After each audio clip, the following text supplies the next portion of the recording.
Caros amigos telespectadores, graça e paz a todos vocês, em nome de Deus o Pai e de seu Filho Jesus.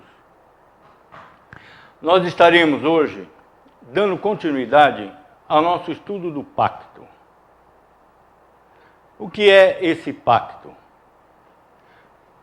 O pacto foi inicialmente um pacto de obras, onde Deus estabeleceu uma obrigação para Adão: não comerás da árvore do conhecimento do bem e do mal. O que é esse pacto? É uma necessidade de Deus? Não é. O pacto é uma necessidade do homem. Deus não precisa do pacto. Nós já vimos que Deus é soberano, Deus é santo, Deus é justo, Deus é verdade, e todas as coisas têm origem na vontade de Deus, que por sua vez não tem origem em absolutamente nada que não seja a própria vontade de Deus. Então Deus não precisa do pacto, não precisa do homem, não precisa dos anjos, não precisa do universo. Deus é totalmente suficiente em si mesmo. Deus é um ser plenamente feliz e realizado. Essa é uma característica própria do Deus da Escritura. Por ele ser um único Deus, constituído dentro de uma única essência em três pessoas distintas. Essas três pessoas da Trindade amam a si mesmo com um amor absolutamente perfeito. Com um amor que se chama amor de complacência. Então Deus é um ser plenamente realizado, completo, perfeito e imutável em todo o seu ser, qualidades e atributos. Ele não precisa do pacto, não precisa do homem, não precisa dos anjos, não precisa de nada no universo. Mas ele criou esse universo, criou os anjos, criou o homem para a manifestação da sua própria glória e para a redenção daqueles homens que ele ama, amou e amará desde a eternidade. Então, o pacto é algo unilateral, fixado por Deus para a obediência do homem. A única participação do homem nesse pacto é a obediência e nada mais. Nós vimos que ninguém estava ao lado de Deus quando ele decidiu criar o mundo. Não tinha nenhum homem ali para lhe dar conselho, para lhe dizer: olha, eu quero nascer desse jeito, eu quero nascer daquele outro jeito. Que criança há que escolha seus próprios pais, o local de nascimento, seu sexo? Da mesma forma, o homem não participa dos atos de Deus. Mas Deus colocou ao homem um pacto. Esse pacto inicial chama-se pacto de obras, porque ele dependia de algo que o homem viesse a realizar.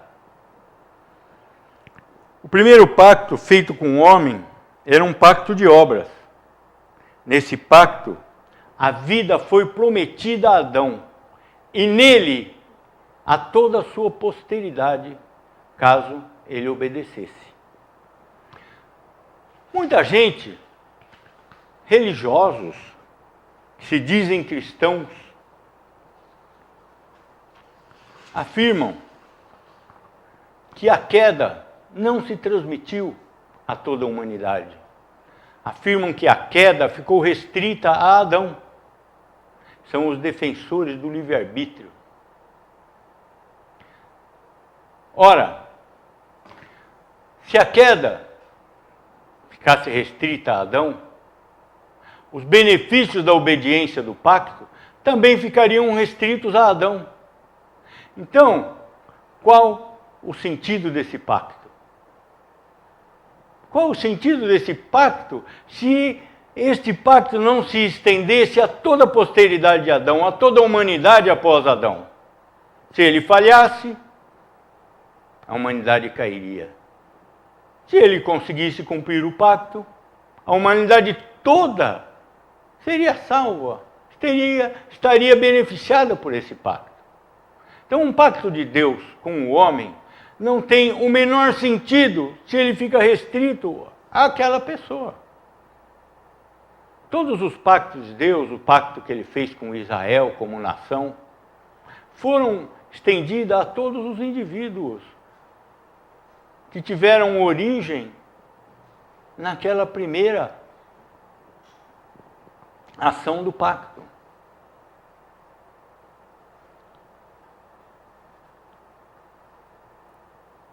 Mas nós vemos os efeitos catastróficos da queda descritos na Escritura de várias e diversas formas. O profeta Oséias nos diz o seguinte, Oséias capítulo 6, verso 7. Ele está se referindo ao povo de Israel. Mas eles transgrediram a aliança, como Adão, eles se portaram aleivosamente contra mim. Então, esse pacto também pode ser chamado de aliança, certo? De testamento. O Velho Testamento é uma manifestação do pacto, o Novo Testamento é uma manifestação do pacto da graça. A aliança de Deus com os hebreus é uma manifestação de um pacto. Na Bíblia, vários nomes são usados de maneira intercambiável, como sinônimos. Pacto, aliança, testamento, coração, mente, alma, espírito.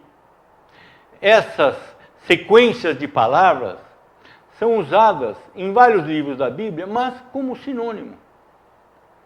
Na Bíblia, o coração não significa o centro das emoções. Na verdade, o coração é um órgão que bombeia sangue para o corpo. Coração é uma palavra que não tem nada a ver com o órgão coração. O coração na Bíblia significa o ser total do homem. A mente do homem, o intelecto do homem, a compreensão do homem, a cultura do homem, o conhecimento do homem. Tanto quanto a mente, o intelecto, a alma e o espírito. A alma é a mente do homem. Tolo o homem que imaginar que o seu cérebro material possa se aproximar de Deus, possa imaginar a Deus, possa ter ideias. Então, nós vemos então o quê? Essa foi boa. Nós vemos aqui em Oséias que Deus está se referindo ao povo judeu como transgredindo o pacto que ele fez em Adão. O que nos mostra o efeito universal da queda. O povo transgrediu a aliança tanto quanto Adão. Ele vem transgredindo porque o pecado original gravou a alma do homem. E todo homem já nasce em transgressão perante Deus. Nós vemos mais disso, dos efeitos da queda, no Novo Testamento. Vejamos o que nos diz o apóstolo Paulo no livro de Romanos. Romanos, capítulo 5, verso 12. Portanto, assim como por um só homem entrou o pecado no mundo, e pelo pecado a morte, assim também a morte passou a todos os homens, porque todos pecaram. Todos pecaram. Isso significa o quê? Que não existe nenhum homem santo em toda a história da humanidade. Todos carregam o pecado original. E pelo pecado original, os pecados fatuais, os pecados do dia a dia. O homem não se torna pecador porque ele peca. O homem nasce pecador e é pecador. E ele peca porque é pecador. Não é o pecado factual que faz do homem pecador, mas é a pecaminosidade do homem que o leva a pecar. E todos os homens nascem com este agravo na sua alma, o pecado original, que nos afasta de Deus em caráter, dependendo de nós, definitivo. O homem perdeu no rompimento do pacto por Adão a capacidade que ele tinha inicialmente, a comunhão que ele tinha com Deus. Porque nesse primeiro pacto, Adão é o representante de toda a humanidade. Adão não só é o representante de toda a humanidade, como Adão e Eva eram pura e simplesmente toda a humanidade quando lhe foi dado o pacto. Então não somente Adão e Eva romperam o pacto, toda a humanidade presente em Adão e Eva, física, potencial e espiritualmente, rompeu o pacto. O que era a humanidade no Jardim do Éden? A humanidade no Jardim do Éden era Adão e Eva. Toda a humanidade rompeu o pacto. Toda a humanidade ali caiu perante Deus. O primeiro pacto oferecia a promessa de vida. Adão, houvera cumprido o pacto, seria imortal. E todos os seus descendentes. Uma vez rompido o pacto, ele foi lançado no mundo. E conheceu a morte, o sofrimento, a desgraça, as dificuldades. Quando Deus lança Adão no mundo, ele diz: maldita é a terra por sua causa, por causa de Adão. Está claríssimo na Escritura, está claríssimo nas palavras do próprio Deus.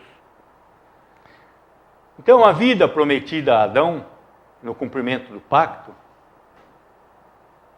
não era meramente essa continuação da vida indefinida, essa continuação perene da vida, a imortalidade. De que serve o homem a imortalidade no inferno? É uma maldição. A vida prometida a Adão era a vida espiritual, a comunhão com Deus. A comunhão com Deus. Isso é a vida eterna. É essa a vida que Jesus promete. A vida eterna, a vida de comunhão perfeita com Deus. Jamais conseguiremos atingir, mesmo na vida do porvir, uma situação de amor perfeito como existe entre as pessoas da Trindade. Esse é um amor exclusivo, um amor de complacência. O amor de Deus para o homem chama-se amor ágape, que é um amor dedicado a um ser indigno desse amor. Todas essas coisas, elas provêm da língua grega, do Novo Testamento. Mas elas também se expressam perfeitamente na língua hebraica. Essas línguas antigas, elas conseguem expressar em pouquíssimas palavras algo que as nossas linguagens modernas não conseguem mais sequer transmitir em 1000 palavras. Em 1000 palavras. Então, nós temos que procurar compreender isso através de uma leitura constante da Escritura. O que é o amor de Deus? O amor do Pai e do Filho dentro da Trindade Divina. Não é o amor de um pai e de um filho no mundo material. O amor entre as pessoas da Trindade é um amor perfeito. O Espírito de Santo é dito que procede do Pai e procede do Filho. Mas não como uma relação hierárquica, com uma relação de unidade, com uma relação de amor perfeito.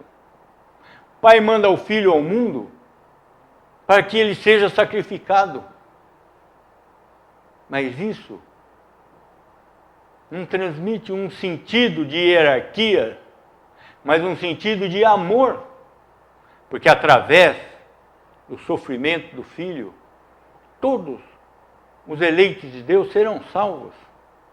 Através da ressurreição do Filho, ele será glorificado acima de todas as coisas. Ele terá um nome que será acima de todo nome. Ele terá um nome ao qual todos os joelhos se dobrarão, todas as línguas cantarão louvores. Então, as coisas que nós não conseguimos entender a respeito de Deus, do relacionamento entre a Trindade, do relacionamento entre Deus e os homens, elas refletem tanto a justiça como a misericórdia de Deus, tanto a ira quanto o amor de Deus. O pacto de obras. Uma vez que a ameaça de morte não se referia à morte física, Adão, quando quebrou o pacto, quando comeu da fruta da árvore proibida, ele não morreu fisicamente. Ele morreu espiritualmente. Ele foi alijado da comunhão divina. A vida prometida consistia na continuidade daquela comunhão que Adão e Eva tinham com Deus, ali no Jardim do Éden. Sem o conhecimento do bem e do mal, sem malícia, sem maldade, sem dolo. Ele já tinha a comunhão com Deus. Ele já tinha uma vida perfeita. Mas ele almejava mais. Raramente os homens estão satisfeitos com aquilo que Deus lhe dá. Isso se chama piedade. O que é piedade? Piedade é estar satisfeito com o que se tem. O que não tolhe a iniciativa do homem de buscar o melhor para si e para sua família. Mas não em meio a reclamações e insatisfações, mas através de ações de graça. Eu estou grato, Deus, pelo que me deste até aqui. Vou fazer o melhor de mim para buscar algo mais que me satisfaça e que traga bem-estar para minha família. Mas sem jamais deixar de agradecer a Deus por tudo que nós temos até aqui.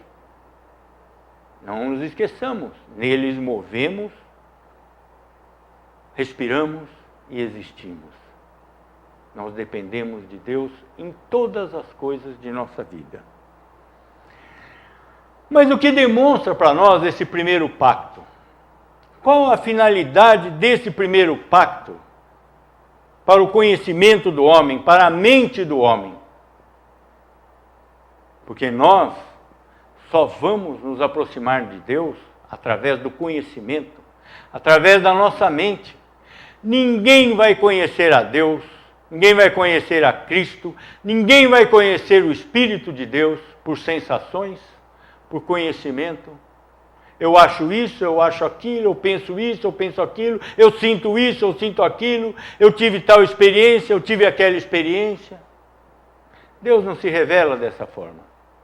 Deus se revela através da palavra falada, da palavra escrita, ou seja, da Escritura.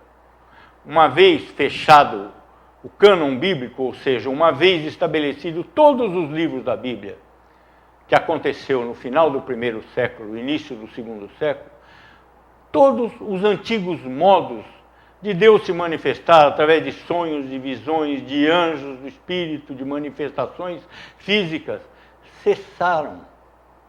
Hoje, o conhecimento de Deus se faz através da Escritura. E acabou. Não existe outra forma de se conhecer a Deus que não seja através da palavra. A palavra falada, a palavra escrita. Nenhum pregador, por mais brilhante que seja, vai convencer ninguém. A obrigação do pregador é falar a palavra. Quem leva a aceitação ou a negação da palavra é o Espírito de Deus. É o Espírito de Deus. O pregador, o sacerdote, o ministro religioso, o pastor, tem uma única obrigação perante Deus: levar a palavra de Deus, falar a palavra de Deus. Tudo o que ele falar fora disso, ele está brincando com Deus. E de Deus, meus amigos, De Deus não se zomba. Aquilo que o homem plantar é o que ele irá colher. A palavra de Deus tem que ser tratada com o mesmo respeito e dignidade devido a Deus. Quem agir de forma diferente está ofendendo diretamente a Deus. Então, cuidemos dessa parte. Tenhamos o devido respeito pela palavra de Deus, pela palavra falada, pela palavra escrita. Mas então esse primeiro pacto nos trouxe simplesmente um fato, que o homem é incapaz por si mesmo de cumprir qualquer pacto. Depois desse pacto, Deus estabeleceu uma aliança com Abraão, com Isaac. Deus deu a lei através de Moisés. Mas os israelitas se mostraram incapazes de cumprir a lei. Como o homem hoje é incapaz de cumprir a lei. Apesar do que, a lei moral de Deus tem validade eterna.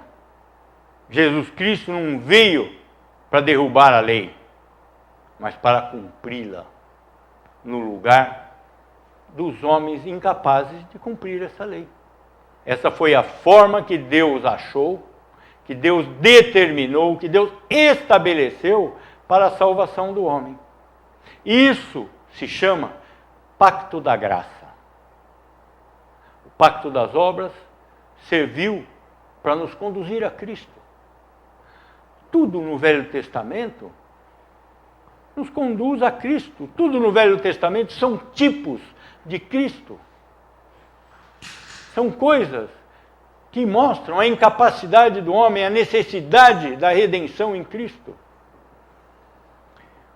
Então o homem, tendo se tornado pela queda, incapaz de viver por esse pacto de obras,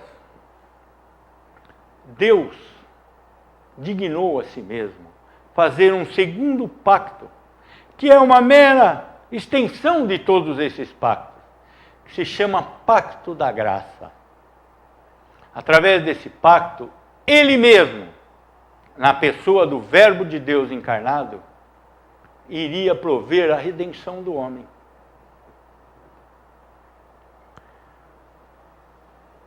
Nesse pacto da graça, Deus livremente oferece ao homem pecador a salvação em Cristo Jesus. Da mesma forma como o pacto de obras, o pacto da graça não é uma necessidade do ser de Deus. O pacto da graça, que é a redenção em Cristo, é uma necessidade do homem e uma manifestação da misericórdia de Deus. Nós nunca podemos imaginar que a redenção do homem é uma necessidade de Deus. Deus se glorifica, eu já falei isso aqui várias vezes, vou falar de novo. Deus se glorifica naquele ímpio que vai ser castigado no inferno, para a glória de Deus. Deus se glorifica naquele pecador que recebeu o perdão, que irá fruir da comunhão de Deus no céu. A glória de Deus está lá e está aqui. Nada nesse mundo é feito que não seja para manifestação da glória de Deus.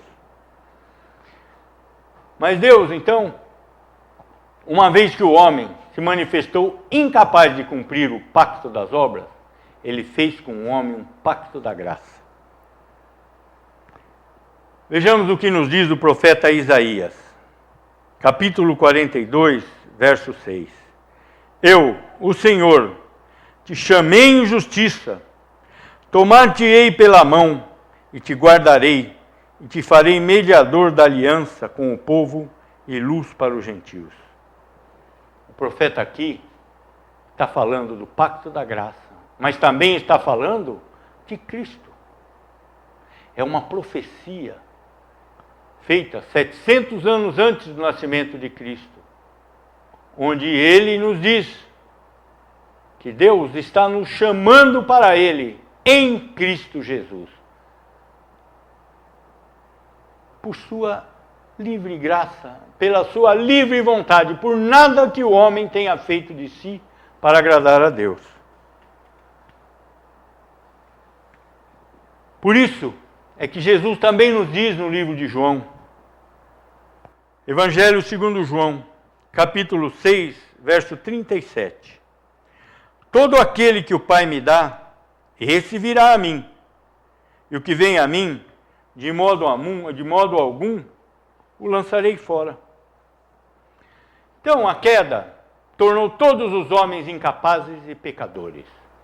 Mas no pacto da graça, Deus, o próprio Deus, vem à terra para cumprir toda a obediência que Adão não fora capaz de cumprir. Para cumprir em Cristo toda a satisfação da sua ira. Então o homem caído não está perdido, porque Deus cristalizou todos esses pactos, toda essa lei do Velho Testamento em um pacto da graça, onde em Jesus Cristo, Ele mesmo cumpre os pactos de obra, em lugar do homem pecador. Então, o homem não conseguiu cumprir o pacto. O homem só será redimido em Jesus Cristo, por nada que ele tenha feito de mérito de si mesmo. Isso é o pacto da graça. Nisso desembocam toda a lei, todo o pacto, todos os tipos